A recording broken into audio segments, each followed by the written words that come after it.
Hello everybody and welcome back. So we are doing this door and we made it in Houdini and it works really nice. In this one we're going to make the script so we can have this really nice opening. So if you notice when we go close and go back we kind of interrupt the opening. So it doesn't really need to finish. So it's a little bit interactive and that's really nice. And whenever we update to have less segments, it always works because it's initialized in the start in the script. So we're gonna do this now, and we're gonna go back where we left off. So we're done in Houdini, and if we look at this one here, and so this is actually the door part, right? So it has some childs under it, so that's nice. But we're gonna have it inside the door, the wall, like this. Just of the reason it's a little bit easier to move it around. So I'm gonna place it something like this. It's gonna be good enough. And like that. So we can reveal our player and just try it out, see what happens. So nothing really happens, and I kind of see what's going on here. So this collision is, we have the collision, and it seems, well, it's probably a little bit too tight with the collision. So I'm just going to go inside Houdini, and here, when we do the collision, we use the same as the door that defines how many pieces we're going to have. I'm just going to swap it to have this one, so we have much more quality on that one, and that means that our collision mesh looks like this. So I'm going to save like that. Now it looks like this, and we should be able to walk through the doors actually. Yeah. And then we just make sure that the pieces have some mesh collider as well. We can make it convex. And if we try now, yeah, it doesn't work.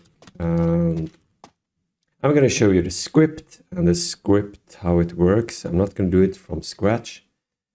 So we have this iris door frame, and if we place the script on it, you see there is child transform and child local Euler angles. And if I just press play, you see it populates during start.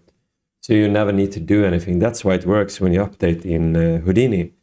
If you update the doors, then at start it just read the mesh one more time. So you go through the childs here and see how many doors does it need to be in the list. And the remap animation is kind of empty, but we can start like this, or actually, yeah, an ease. So it's a little bit starting not so strong, going faster, and ease in a little bit softer, so it doesn't be so linear animations.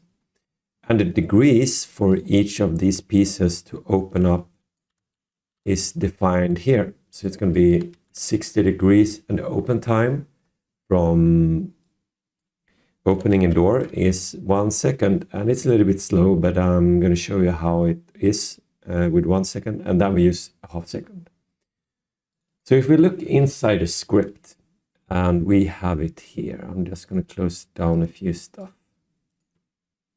So the first thing, we have on trigger enter, which means we need a collider. So the first thing we're going to have is to add a collider here. So this script is placed here, and I'm just going to have the box collider on it. So here we have a box collider, and I think we actually can just leave it like that. If we want it to open a little bit earlier, we can just kind of make it taller like this. So whenever you trigger this, and we need to set it is trigger here, then we are triggering this here. So what's happening here, you see we have a private coroutine here, and whenever we start, So if this one is not null, empty, we are stopping the current coroutine. And that's why you can interrupt it. So, but let's say it is null, then we start the coroutine here. So if it's not, we just set it to be null. And on the exit, we're doing the same thing. And here you can see it's lerping. So it will actually go in here in the list and pick the current Euler angles.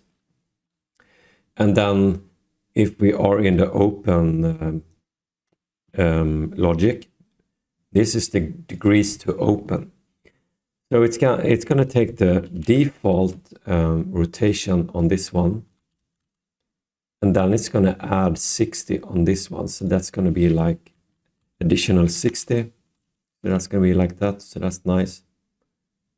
And so that's what it does. And then on the contrary, on trigger X, it kind of goes to 0. So we will go and close it.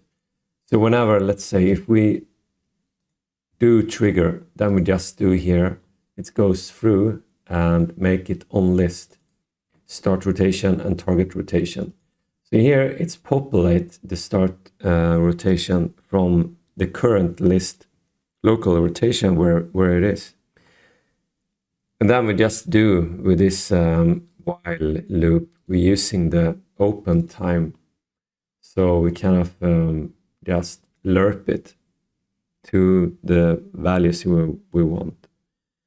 And then at the end, we just make sure it really is locked. So we just take the local transforms, and then we just make sure we take the target rotation and make it closed. So that's how it works. And in the start here, we actually clear the lists, and then we go through for each child in the transform. We just add this stuff going on. And that's how it works. So now it should work. And bam. And it's a little bit slow, so I will do quicker. I like it a little bit more responsive. Let's go do it really like 0.35 and see how that looks. Yeah, that's nicer, isn't it? That's cool. And you can... So what I mean also is that if you want, you could just... If you walk in, you can just leave it before it's open. And I really like when it's responsive like that. So yeah. And if you don't really know how this remapping animation works, it's kind of really nice. You can add... So what we're doing now is that it's really slow in the beginning before it goes up to the wanted lock value. So this is going to be like a snap at the end. Then it will look like this. Chop your head off. Watch out for this door. So maybe the door should be a little bit bigger because of the collision and stuff. But yeah.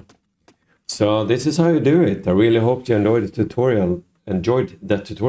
And if you want all the files and stuff, you can just go to my Patreon site and then you find it and you can dive into the Houdini files and stuff. So thank you so much for watching and have a nice day.